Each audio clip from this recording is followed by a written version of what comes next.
Hello प्यारे बच्चों, मैं हूं मेघा बनानी और आप सभी का आज की क्लास में स्वागत है। तो आज हम करने वाले हैं अनेकार्थी शब्द। ये कहाँ पर आते हैं, किस बोर्ड में आते हैं वो भी बता देती हूँ, क्योंकि बच्चे जो हैं पूछते हैं मैम ये हमारे बोर्ड में है, ये हमारे बोर्ड में है। तो ये एमपी बोर्ड में है, आने वाला है अनेकार्थी शब्द, और साथ ही साथ बिहार बोर्ड में भी आता है। तो क्या होते हैं अनेकार्थी और कब हम इससे कंफ्यूज हो जाते हैं कि अनेकार्थी और पर्यायवाची हम दोनों को ही क्या समझ लेते हैं, सेम समझ लेते हैं। तो दोनों अलग अलग हैं। पर्यायवाची यानी कि समानार्थी होता है जिसमें सेम अर्थ होता है, ठीक है। तो पर्यायवाची को समानार्थी से लिया करो, और अनेकार्थी जिसमें अनेक अर्थ होंगे। तो ऐसे शब्द जिसमें एक शब्द होगा लेकिन उसका हर बार अलग अलग अर्थ होगा, उसको हम कहते हैं अनेकार्थी शब्द। और समानार्थी में क्या होता है, यानी कि पर्यायवाची की शब्द एक है, उसका मतलब भी एक है, बस हम उसको अलग अलग नामों से बुलाते हैं। जैसे मान लो एक बच्चा हो गया ना, अब आप बच्चे को क्या बोलते हो, बेटा भी बोलते हो, है ना, बच्चा बोलते हो, बेटू बोलते हो, राजा बेटा बोलते हो। तो सबका मीनिंग क्या है, आप बच्चे को ही प्यार से बुला रहे हो, बच्चे को ही बुलाया जा रहा है। लेकिन अनेकार्थी में क्या होता है, एक शब्द होगा। जैसे मान लो हम कहते हैं कनक, तो कनक, कनक का मतलब सोना भी होता है, और कनक का मतलब क्या होता है, धतूरा भी होता है। तो एक शब्द है लेकिन उसके हर बार दो अलग अलग अर्थ निकल रहे हैं। तो अनेकार्थी जिसमें अनेक अर्थ निकलेंगे, शब्द एक होगा लेकिन उसके अर्थ अनेक निकलेंगे, जबकि पर्यायवाची में क्या होता है, सेम होता है। क्लियर। अब एक परिभाषा देख लेते हैं, उसके बाद हम बहुत सारे एग्जाम्पल्स देखेंगे, देन हम एमसीक्यूज करेंगे, एक अभ्यास प्रश्न करेंगे जिसमें समझेंगे कि किस तरह से आपके क्वेश्चन आते हैं, ठीक है। तो सबसे पहले अनेकार्थी में देखते हैं इसका अर्थ। अनेकार्थी तो शब्द से ही पता चलता है जिसके क्या हो, अनेकार्थक भी बोलते हैं, या अनेकार्थी वे शब्द कहलाते हैं जिनके एक से अधिक अर्थ होते हैं। तो अब कभी कंफ्यूज नहीं होना कि पर्यायवाची क्या है और अनेकार्थी क्या है। पर्यायवाची यानी कि समानार्थी, अनेकार्थी मतलब कि अनेक अर्थ। नेक्स्ट, इसको कैसे समझोगे, जैसे मानो लिखा है कल, ठीक है, तो कल को हम क्या बोलते हैं, कल को हम अलग अलग तरीके से बोलते हैं। एक तो हम आने वाला कल, एक बीता हुआ कल, ठीक है। एक हम बोलते हैं कल कल करती हुई नदियां, जैसे हम बोलते हैं, तो उसमें कल कल क्या है, एक साउंड है, एक शोर है, तो वैसा हो गया कल। एक कल हम क्या बोलते हैं, मशीन को बोलते हैं, कल पुर्जे बोलते हैं ना, तो कल मीन्स मशीन को भी बोला जाता है। तो शब्द एक था लेकिन उसके अर्थ क्या हुए, अलग अलग हो गए। एक बार कल का हो गया, कल शब्द का अर्थ शोर, जिसमें मैंने बात बताया था कल कल करती हुई नदियां, तो उसमें कल क्या है, एक साउंड के लिए बोला जा रहा है। मशीन है कल पुर्जे वाला, और आने वाला कल अथवा बीता हुआ कल, इसके लिए भी हम क्या यूज करते हैं, कल को यूज करते हैं। तो शब्द एक था, अर्थ अलग अलग थे। अब ऐसे ही बहुत सारी लिस्ट है, लेकिन हमको कुछ सीखनी है जो आपके एग्जाम के पर्पज से आती है। तो सबसे पहले देखते हैं, अनेकार्थी में पहला शब्द दे रखा है अक्षर। अक्षर, तो अक्षर का अर्थ क्या होता है, एक अक्षर तो हम किसको बोलते हैं, जो हमारा स्वर व्यंजन होता है या वर्ण होता है, सबको मिला के स्वर और व्यंजन, ये भी क्या है, अक्षर है। और सबको मिला लो तो उनको क्या बोलते हैं, वर्ण, तो ये एक अक्षर कहलाता है। दूसरा अक्षर हम किसको कहते हैं, ईश्वर को, भगवान को कहते हैं अक्षर। और एक होता है नष्ट न होने वाला, उसे कहा जाता है अक्षर। अब आप इससे क्या सीख सकते हो, अनेक अर्थों में एक अर्थ, ऐसे भी समझ सकते हो कि कभी कभी आपको ऐसे भी पूछा जाता है कि अनेक अर्थों में एक अर्थ बताना, मतलब शब्द बहुत सारे हो और उसका एक अर्थ निकलता हो, तो वो है नष्ट न होने वाला अक्षर। जैसे बोलते हैं ना कि जो छोटा होता है, जो पहले जन्मा है, उसको क्या बोलते हैं, अग्रज। जो बाद में जन्म, जिसका जन्म हुआ है, उसे क्या कहते हैं हम, अनुज। तो ये इतने सारे शब्द थे, उन सभी शब्दों के लिए हमने क्या ले लिया, एक शब्द। तो ये वहां से आप ये भी चीज सीख सकते हो। तो अक्षर हो गया, जिसमें अक्षर के अंदर क्या क्या है कि एक तो ईश्वर, एक आप स्वर्ण व्यंजन को बोल सकते हो, और एक कभी नष्ट ना होने वाला, ठीक है। नेक्स्ट देखते हैं, नेक्स्ट क्या है, अनंत। अनंत, अनंत मीन्स जिसका अंत नहीं होता, तो एक तो न अंत होने वाला, और एक क्या है, ईश्वर, मतलब भगवान को भी हम क्या कहते हैं कि इनका कभी अंत नहीं हो सकता। तो अनंत, एक तो अंत ना होने वाला, और एक हम ईश्वर को भी अनंत कहते हैं। क्लियर। नेक्स्ट, अंबर। अंबर एक हम आकाश को कहते हैं, एक हम अंबर किसको कहते हैं, जिसमें हम देखते थे पीतांबर, तो पीतांबर पीत हैं, अंबर जिसके यानी पीले हैं, अंबर जिसके, तो अंबर एक वस्त्र को भी कहते हैं, अंबर एक आकाश को भी कहते हैं, और अंबर एक द्रव्य पदार्थ भी होता है। और अंबर अगर आपको याद हो तो अंबर एक गुटखा भी आता था ना, तो वो तो ऐसे ही बोला गया, वो पदार्थ के साथ बोला गया है, उसका इससे कोई रिलेशन नहीं है। लेकिन अंबर एक आकाश, अंबर कपड़े को भी बोलते हैं, और अंबर हम किसको बोलते हैं, एक सुगंधित द्रव्य को बोलते हैं। अब यहाँ से आप और क्या क्या चीजें सीख सकते हो, यहाँ से आप पर्यायवाची भी सीख लिया कि अच्छा भाई अंबर, अंबर क्या होता है, अंबर का मतलब कपड़ा भी होता है, अंबर का मतलब क्या होता है, वस्त्र भी होता है, सॉरी वस्त्र कपड़ा बात एक ही है ना। नेक्स्ट अमर, अमर मीन्स क्या होता है, अमर मतलब जो बिल्कुल अमर हो जाते हैं, शहीद हो जाते हैं, उसके बाद उनकी आत्मा बिल्कुल अमर हो जाती है। तो एक तो शाश्वत और एक देवता। शाश्वत मतलब कि रियलिटी, अभी जो चीज चल रही है उसके लिए, कि अमर है यानी ये हमेशा चलने वाला है, ठीक है। अमर एक शाश्वत उसे कहा जाता है। एक देवता, देवता लोगों को भी हम क्या कहते हैं कि भी देवता लोग क्या हैं, अमर हैं। तो अब यहां से अगर आपको ईश्वर से रिलेटेड अगर मिल जाता है कि ईश्वर का आपको पर्यायवाची लिखना है, तो आप ईश्वर के बहुत सारे पर्यायवाची लिख सकते हो। आप ईश्वर का अक्षर लिख सकते हो, ठीक है, आप ईश्वर का देवता भी लिख सकते हो। तो यहां से आप पर्यायवाची भी सीख लेते हो। तो ये सारे शब्द जो होते हैं हिंदी में, ये कहीं ना कहीं किसी ना किसी से जुड़े हुए होते हैं। नेक्स्ट देखते हैं अर्थ। अर्थ क्या होता है, जब हम बोलते हैं, जैसे अभी भी हमने देखा था किसका, अनेकार्थक शब्द का अर्थ क्या होता है या ये क्या होते हैं। तो अर्थ एक तो हम क्या बता रहे हैं, किसी चीज की व्याख्या कर रहे हैं, किसी चीज को एक्सप्लेन कर रहे हैं, तो एक अर्थ तो ये हो गया। दूसरा अर्थ हम किसको कहते हैं, धन को, ठीक है, ये इंपॉर्टेंट है। एक हम किसको कहते हैं, धन को, ठीक है, मनी को कहते हैं। और दूसरा अर्थ किसके लिए किया जाता है, के लिए, इसके अर्थ के लिए मतलब के लिए। जब हम किसी के प्रयोजन के लिए, किसी के लिए करते हैं तो वो भी हमें अर्थ ही कहते हैं। Okay, now next Ali. Ali means क्या होता है, ये हमने बहुत ज़्यादा काव्यांश में देखा है, हमारी कविताओं में देखा है, हमारे पद्यांश में देखा है अली। तो अली का अर्थ क्या होता है, भंवरा, और अली का अर्थ क्या होता है, सखी, ठीक है। अली का अर्थ सखी भी होता है और भंवरा भी होता है, ठीक है। आगे नेक्स्ट देखते हैं वर्ण। वर्ण, एक तो हमने वर्ण अभी भी देखा था, जब हम किस में यूज करते हैं, इनको अक्षर में यूज करते हैं, ठीक है। एक वर्ण हम किस में यूज करते हैं, जाति में यूज करते हैं, राइट। और एक वर्ण हम किस में यूज करते हैं, कलर में भी यूज करते हैं। तो कितनी तरह के हो गए, 3 तरह के हो गए। तो एक आप जाति बोलेंगे, एक आप रंग यानी कि कलर बोलते हैं, और एक हो गया अक्षर जिसमें हम स्वर और व्यंजन दोनों को लेते हैं, तो उसे कहते हैं हम वर्ण। नेक्स्ट आगे देखते हैं अंक। अंक मीन्स क्या होता है, नंबर, ठीक है। तो अंक मीन्स किसी गणना में जब हम कोई चीज काउंट करते हैं तो उसको कहते हैं, यानी नंबर को कहते हैं। अंक हम किसको कहते हैं, गोद को भी कहते हैं, ठीक है, गोद को भी हम अंक कहते हैं। गणना के अंक को भी हम अंक कहते हैं। और जब हम किसी चीज के सेंटर की बात करते हैं, मध्य की बात करते हैं, मिडिल की बात करते हैं, तब भी हम उसको क्या कहते हैं, अंक कहते हैं। तो अंक के कितने हो गए भाई, एक तो गोद, एक नंबर वाला अंक, और एक कौन सा हो गया, मध्य यानी कि सेंटर वाला।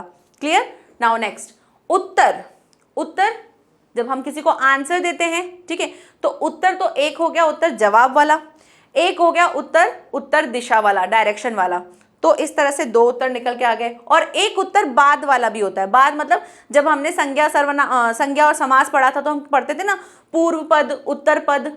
तो उत्तर पद मीन्स बाद वाला पद। तो उत्तर के 3 अर्थ निकल गए, एक हमारी दिशा, एक हम जो आंसर देते हैं, जवाब देते हैं, उसको कहते हैं, और एक उत्तर हम बाद के लिए यूज करते हैं। नाउ नेक्स्ट कल।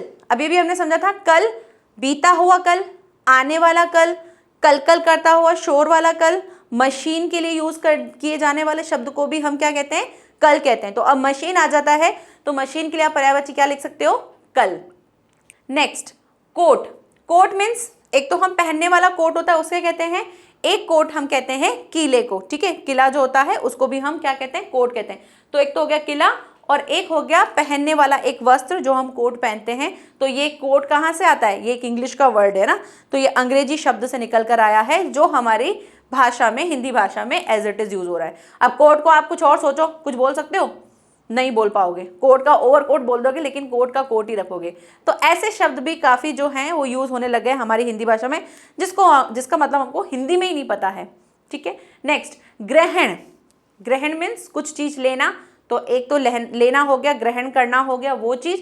एक होता है ग्रहण जो जैसे हम चंद्र ग्रहण बोलते हैं या सूर्य ग्रहण बोलते हैं, वो ग्रहण। तो ग्रहण के भी 2 अर्थ हो गए, एक हो गया लेना, एक हो गया सूर्य ग्रहण या फिर चंद्र ग्रहण। आप इसको किस तरह से लिख सकते हो, आप इसको एक तो सूर्य ग्रहण भी लिख सकते हो। अगर आप इसको इस तरह से ना लिख के आप इसे इस तरह से भी लिख सकते हो, सूर्य ग्रहण और चंद्रमा ग्रहण। इससे क्या हो जाएगा, आपके ऑप्शंस बढ़ जाएंगे, आप एक से ज्यादा दिखा पाओगे। वैसे आपको ये किस तरह से मिलेंगे, ये आपको एमसीक्यूज बेस्ड मिलेंगे। तो उसमें कैसे मिल सकते हैं, या तो आपको ऐसा कहा जाएगा कि निम्न में से जो भी, जैसे मान लो यहाँ पे दे दिया उत्तर, ठीक है। और इस तरह से आएगा क्वेश्चन कि उत्तर शब्द के निम्नलिखित में से कौन सा सही नहीं है। तो कौन से सही नहीं, तो आपको ये 3 तो मिल जाएंगे, चौथा कुछ और मिल जाएगा, तो आपको उसको रॉन्ग करना होगा, या फिर आपको सारे मिलेंगे उसमें से एक सही होगा और आपको उसी को पिक करके बताना होगा। तो 2 तरीके से क्वेश्चन बनेगा, एमसीक्यूज बेस बनेगा। ओके, नाउ नेक्स्ट, जड़। जड़ क्या होता है? जब हम जड़ के साथ किसी मजबूती के साथ बात करते हैं तो एक जड़ तो हो गया मूल, ठीक है, ठीक है, और दूसरा है मूर्ख। जब बोलते हैं जड़ता तो मतलब इसका मीन्स क्या है? मूर्ख है, इसमें बुद्धि नहीं है, शुरू से ही मूर्ख रहा है। तो एक तो जड़ हो गया मूल के लिए और एक जड़ हो गया मूर्ख के लिए, जिसको कुछ नहीं आता जाता। नाउ नेक्स्ट, जेठ। जेठ मीन्स क्या होता है? जेठ एक तो हम एक महीने की बात करते हैं ना, और ये गाने में भी आता है जेठ की दोपहरी।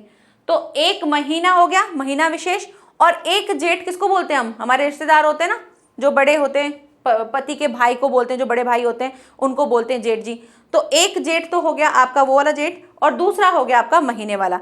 अब आप सोचो कि ऐसे शब्द मिलेंगे तो आप एटलीस्ट एक से दो अर्थ तो निकाल सकते हो कि हाँ यार इसका मीनिंग ये भी होता है, इसका मीनिंग ये भी होता है, क्योंकि ज़्यादा टफ नहीं लगेगा। जब आपके पास क्वेश्चन आएंगे तो आप इजीली एलिमिनेट कर पाओगे कि अच्छा इसका मीनिंग तो हमने इस तरह से कभी कभी कहीं ना कहीं पढ़ा है। तो आपको देखने में ऐसे लगेगा कि इसका मुझे उस टाइम याद आए ना आए, लेकिन एमसीक्यूज बेस में आएगा तो आप आराम से उसमें देख लोगे कि इसका मीनिंग ये हो सकता है, नहीं ये तो नहीं होता है, ऐसा तो हमने कभी पढ़ा नहीं है। तो वहां से आप इजीली फाइंड कर लोगे, ठीक है। नेक्स्ट आता है खग। खग हमने बहुत बार पर्यायवाची में भी देखा है। तो खग का मीनिंग एक तो होता है पक्षी और दूसरा होता है आकाश। अब आकाश के आप कितने पर्यायवाची निकाल सकते हो? यहीं से ही आकाश का हम अंबर बोल सकते हैं, आसमान बोल सकते हैं, खग भी बोल सकते हैं ना। तो यहां से भी आप इजीली अपने पर्यायवाची निकाल सकते हो। तो पक्षी और आकाश, इसको हम खग के लिए यूज करते हैं। नेक्स्ट, नव। नव मीन्स क्या होता है? एक तो नया और दूसरा नौ मीन्स 9 नंबर। तो नव 9 नंबर के लिए भी बोलते हैं, और नव कभी किसी चीज का नई कोई चीज आती है उसके लिए यूज करते हैं। नेक्स्ट, नाग। नाग मीन्स क्या होता है? सांप, ठीक है। एक तो नाग होता है सांप, एक नाग हम किसको बोलते हैं? हाथी को बोलते हैं। तो हाथी के लिए भी निकल गया। अगर हाथी का पर्यायवाची पूछा जाए तो कैसे बता सकते हो कि हाथी का एक हम गज लिखते हैं, एक हम हाथी लिख सकते हैं, एक हम उसका नाग भी लिख सकते हैं। तो यहां से अगर मान लो कभी पर्यायवाची मिल जाता है तो वहां पे आप इस चीज को रिलेट कर लोगे, अरे वहां पे हमने देखा था अनेकार्थी में कि नाग को भी हाथी के लिए यूज करते हैं, तो हाँ हो सकता है। तो आप गज के साथ क्या लगा देंगे? नाग लगा देंगे, तो वो सही जाएगा, गलत नहीं जाएगा, क्योंकि नाग का अर्थ सांप तो होता ही है लेकिन नाग का अर्थ हाथी भी होता है, ठीक है। तो नेक्स्ट आगे देखते हैं, पतंग। पतंग एक तो हम उड़ाने वाली पतंग होती है उसको कहते हैं, एक हम सूर्य को भी पतंग कहते हैं। मोस्ट इंपॉर्टेंट, सूर्य को भी हम पतंग कहते हैं। उड़ाई जाने वाली जो है उसको भी पतंग कहते हैं, गुड़िया को भी हम पतंग कहते हैं, और एक विशेष प्रकार का कीड़ा होता है जिसको भी हम पतंग कहते हैं या पतंगा कहते हैं। कैसा होता है? जो अभी बारिश के टाइम पे देखा है ना, मकोड़ों में एक पंख से आ जाते हैं, वो उड़ उड़ के लाइटों पे आते रहते हैं, अभी यही मौसम चल रहा है, तो उसको भी हम क्या बोलते हैं? पतंगा बोलते हैं, पतंग बोलते हैं। तो वो क्या है? वो यही है, एक विशेष प्रकार का कीड़ा है। क्लियर? नेक्स्ट, पेय। पेय मीन्स पीने वाली कोई भी चीज। तो पीने वाली चीज जो भी आती है वो सब डाल दो आप। क्या क्या होती है भाई? अमृत हम उसको पीते हैं, पानी वो भी पीते हैं, दूध वो भी पीते हैं। तो पेय में जो भी चीज पीने की है तो पीने वाली चीजें आप इसमें डाल सकते हो। एक और चीज, मैंने जब विज्ञापन वाला जो लेखन करवाया था उसमें मैंने आप सबको होमवर्क दिया था, तो बाकी तो किसी ने मुझे होमवर्क नहीं दिखाया, लेकिन एक बच्ची थी सुमन कुमारी, उसने मुझे भेजा था और उसने बताया था कि मैम मैंने इस तरीके से लिखा है, और मैंने उसको कुछ पॉइंट्स बताए थे। तो उसमें पॉइंट्स में ये था कि मैं ये कहना चाहती थी कि जो आपने विशेषताएं लिखी थी ना, वो विशेषताएं बहुत बड़ी बड़ी लिखी थी, तो आप उसको शॉर्ट कर सकते हो। बाकी आपका विज्ञापन लेखन बहुत अच्छा था, आपने जो उसमें चीज़ें डाली थी वो बहुत अच्छी थी, जो बुक स्टोर आपने बनाया था वो बहुत क्रिएटिव था, और आपने जो एक बुक का एक अलग से एक बनाई थी बुक, वो बहुत अच्छी लग रही थी, उसके लिए आपने जो लिखा था वो भी अच्छा था। और जो आपने बीच ऊपर जो अपने स्लोगन लिखा था, तो वो स्लोगन आप इंग्लिश के बजाय अगर हिंदी में कुछ ऐसा लिख सकते हो तो वो ज़्यादा ट्राई करना। इंग्लिश भी ठीक है लेकिन हिंदी का पेपर है, तो आप स्लोगन भी जो है वो हिंदी में ही लिखो। तो जैसे मान लो वो राधा पुस्तक भंडार वाला था ना, तो राधा पुस्तक भंडार के लिए आप क्या लिख सकते हो ज्ञान की भरमार राधा पुस्तक भंडार, ठीक है, इस तरह से लिख सकते हो। और जो पॉइंट्स थे उन पॉइंट्स में जैसे आपने लिखा था कि यहाँ पर सभी प्रकार की वस्तुएं मिलती हैं और पुस्तकें मिलती हैं, तो वो पहला पॉइंट ठीक था।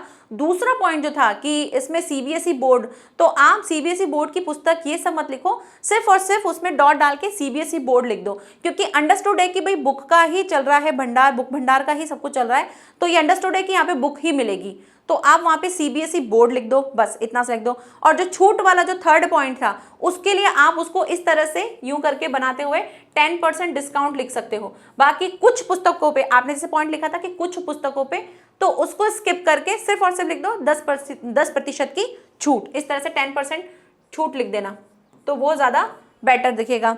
और जो नीचे के पॉइंट्स हैं कि यहाँ पे बच्चों की कहानियों की किताबें मिलती हैं, तो वो आप लिख भी सकते हो, लेकिन उसको शॉर्ट करके देखो कि कितना मैं शॉर्ट कर सकता हूँ। एक सेंटेंस की तरह ना लिख के एक पॉइंट की तरह आप उसे लिखो, जैसे सब पॉइंट्स होते हैं ना छोटे से, वैसे बना के लिखो कि आप बच्चों की कहानियाँ, ठीक है, बच्चों की पुस्तकें या बच्चों से संबंधित पुस्तकें, बस इतना सा लिख दो, तो वहीं पर ही बच्चों से संबंधित पुस्तकें, फिर सारी चीज़ें आ जाएंगी, फिर आपकी वो कहानियों वाली भी आ जाएंगी, उनकी जो राइटिंग बुक्स हैं वो भी आ सकती है, वो सारी चीज़ें आ जाएंगी। तो बच्चों से संबंधित पुस्तकें ऐसा लिख दोगे तो वो पॉइंट्स में अंडरस्टूड हो जाएगा कि हाँ इसमें यहाँ पे बच्चों की भी मिलती है, यहाँ पे बड़ों की भी मिलती है, यहाँ पे पुरानी भी मिलती है, यहाँ पे नई भी मिलती है, यहाँ पे डिस्काउंट भी मिलता है, ठीक है। तो इस तरह से आप करना, लेकिन आपने बहुत अच्छा लिखा था, बहुत अच्छे से उसको प्रेजेंट किया था, वेरी गुड। नेक्स्ट आगे बढ़े।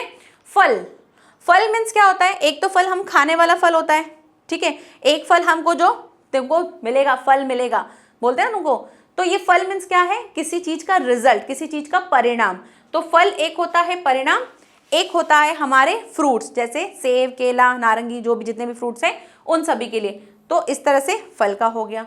नाउ नेक्स्ट मधु, मधु मीन्स क्या होता है, मधु एक तो हम हनी यानी कि शहद को बोलते हैं, एक मधु हम आहा मधुर लगता है, मधु लगता है, तो एक हम मीठे को बोलते हैं, एक हम शहद को बोलते हैं, और एक मधु हम शराब को भी बोलते हैं, ठीक है। तो मधु से ये लिख सकते हो, मधु आप लिख सकते हो किसी स्त्री का नाम, ये भी आप इसमें डाल देना कि मधु हम किसी स्त्री का नाम भी रखते हैं, तो वो भी हो गया। तो मधु मीठा, मधु शहद और मधु शराब, तो शराब के लिए भी आपको एक नया वर्ड मिल गया, ठीक है। अब इस तरीके से और ढेरों आप निकाल सकते हो, बहुत सारी प्रैक्टिस कर सकते हो, लेकिन हमने इतने से ही लिए हैं। अब कुछ प्रैक्टिस कर लेते हैं कि आपके क्वेश्चन किस तरह से आते हैं। तो फर्स्ट क्वेश्चन दे रखा है अनंत, अनंत का अर्थ होता है, अब अभी तो हमने अनंत का अर्थ पढ़ा है, लेकिन अगर इस तरह से क्वेश्चन आ जाएगा और हमको करना होगा तो कैसे करेंगे। तो अनंत, अनंत वस्त्र तो नहीं होता है, ठीक है, अनंत कागज भी नहीं होता है, विष्णु हो सकता है, क्योंकि अनंत के लिए हमने देवता से रिलेट किया था कि अनंत मीन्स ईश्वर होता है, अनंत मीन्स देवता बोल सकते हैं कि जिनका अंत नहीं हो सकता, लेकिन यहाँ पर विष्णु दे रखा है, तो विष्णु एज अ भगवान हम उनको लेके बोल सकते हैं। तो यहाँ से डायरेक्ट देवता ना देके देवताओं में से किसी का नाम दे दिया, तो इस तरह से भी आप कंफ्यूज हो सकते हो कि अरे यहाँ पे तो अनंत का देव ईश्वर तो लिखा हुआ नहीं है, लेकिन किसी ईश्वर का नाम अगर लिखा हुआ आ गया, यहाँ पे ब्रह्मा लिखा हुआ जाता, विष्णु लिखा आ जाए, शिव लिखा आ जाए, श्री कृष्ण लिखा आ जाए, कुछ भी लिखा आ जाए, तो हमको पता है भाई ये देवता के लिए नाम यूज करते हैं हम, तो वहां से आप इसे करेक्ट कर सकते हो। और चमक तो होगा ही नहीं, क्लियर। तो इस तरह से आपको अपने ऑप्शंस देख के ही आधी चीजें हटानी है, चाहे फिर आपका वो कुछ समझ में आए ना आए, आपको शब्द दिख जाएगा, शब्द का अर्थ इतना तो दिख ही जाएगा कि हाँ कहीं ना कहीं पढ़ा है, बस ऑप्शन देख के आपको सही गलत सोचना है कि इसमें से कौन सा होगा कौन सा नहीं होगा।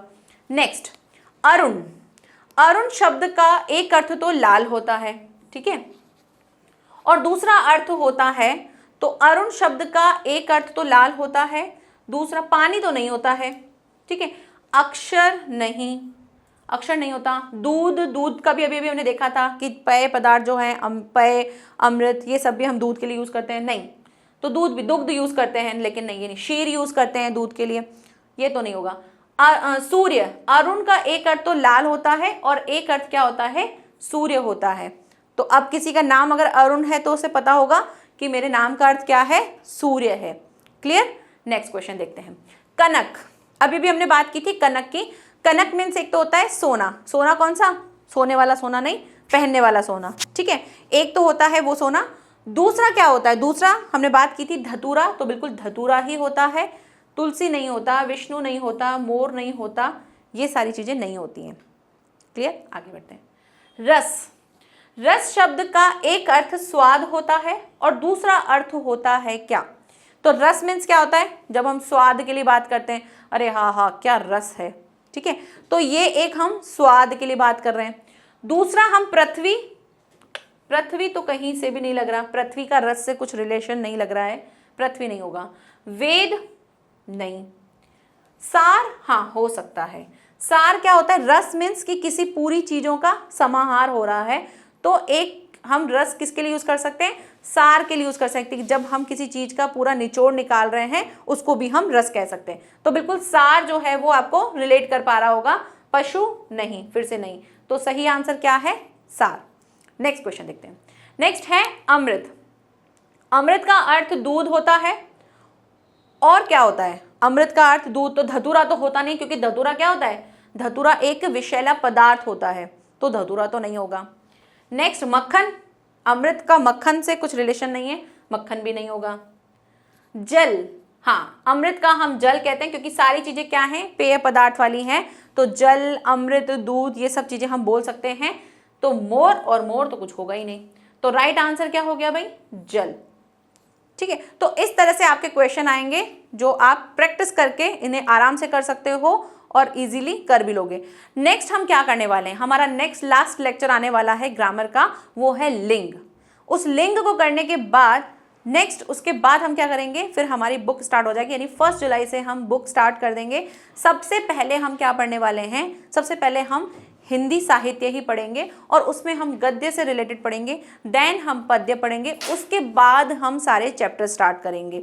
और जो भी क्लास होगी उस क्लास के बाद मैं आपको 5 क्वेश्चंस दूंगी। उन 5 क्वेश्चंस को आपको नीचे कमेंट बॉक्स में आंसर्स देने हैं। वो उसी क्लास से रिलेटेड होंगे, यानी जो मैंने पढ़ाया होगा उसी से रिलेटेड होंगे। आपको 1 वर्ड में उनका आंसर देना होगा, ऐसे मतलब पूरा डिटेल में नहीं होगा, सिर्फ 1 वर्ड में आपके आंसर्स होंगे, जिससे पता चल जाएगा कि हाँ आप कितना ध्यान से पढ़ रहे हो। और जो भी आप क्वेश्चंस मिलेंगे और जो भी जिस दिन मैं जो पढ़ाऊं उसको अच्छे से उसी टाइम क्लास में समझना, क्योंकि इससे रिलेटेड आपके क्वेश्चन बहुत सारे आते हैं। जैसे आपको किसी कवि के बारे में पूछा जाएगा कि भाई छायावाद के युग के आपको 2 कवियों का नाम लिखना है, उनकी आपको कृति लिखनी है कि उन्होंने किसकी रचना की थी, तो वो उसी टाइम आप एक बार अच्छे से पढ़ के उसी क्लास में, मैं बार बार ऐसे पढ़ाऊंगी ऐसा लगेगा आपको कि मैम हमको समझा रही है और रटा भी रही है, जैसे क्लास में एक टीचर याद करवाती है, ताकि क्योंकि ये चीजें समझने वाली तो होंगी नहीं, जिसमें कवि का नाम आपको याद करना होगा, उसकी कृति याद करनी होगी, तो वो आपको याद ही करनी पड़ेगी, इसमें कुछ समझने वाली चीज नहीं है। तो वो चीज आप उसी टाइम पे 2 या 3 कवि जो भी याद करने हैं आप उसी टाइम पे याद करके उनकी कृति भी याद कर लेना। उसी से रिलेटेड आपको क्वेश्चंस मिलेंगे जिनको आपको वहीं पर ही लिख के बता देना है कि हाँ आज का पढ़ा, आज का आज याद हुआ, फिर नेक्स्ट का नेक्स्ट स्टार्ट करेंगे। तो इस तरह से करोगे तो आपका हिंदी साहित्य जो है वो बहुत अच्छे से कवर भी हो जाएगा और आपके आराम से उसमें जितने भी मार्क्स हैं वो पूरे के पूरे आ जाएंगे। ठीक है, तो मिलते हैं नेक्स्ट लेक्चर में, तब तक के लिए thank you so much, bye bye and take care.